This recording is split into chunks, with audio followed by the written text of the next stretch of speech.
សួស្តីបាទបងម៉ែបងប្អូនទាំងអស់គ្នាបាទថ្ងៃនេះគឺយើងធ្វើការផ្លាស់ប្ដូរខ្មុំមួយគ្រាប់បងប្អូនបាទ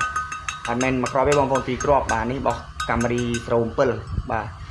កាមេរី hybrid អានេះវាខូចសបុកខ្មុំបងប្អូនបាទសបុកខ្មុំរបស់គេតៃវ៉ាន់ទេបាទ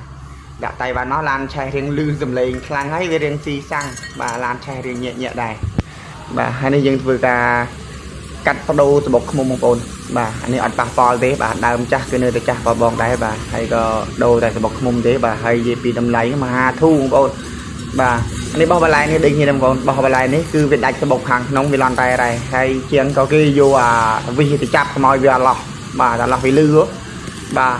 បោះគេតៃវ៉ាន់ដៃវាដាច់សបុកហ្នឹងទៅក៏វាលន់តែហ្នឹងទៅបាទហើយនេះយើងធ្វើការកែដាក់សាច់ស៊ីនមួយគ្រាប់ចូលវិញបងប្អូនណាបាទចូលវិញដើម្បីឲ្យវាស្ងាត់បាទឆេះស្រួលឡើងវិញបាទអាហ្នឹងបោះស៊ីនណាបងប្អូនបាទនិយាយពីតម្លៃមហាធូបងប្អូនបាទទាំងលើទាំងក្រោមអាចកែដាក់បានបាទហើយតែមានតម្រូវការមានបញ្ហាបាទមានចម្ងល់អាចទំនាក់ទំនងមក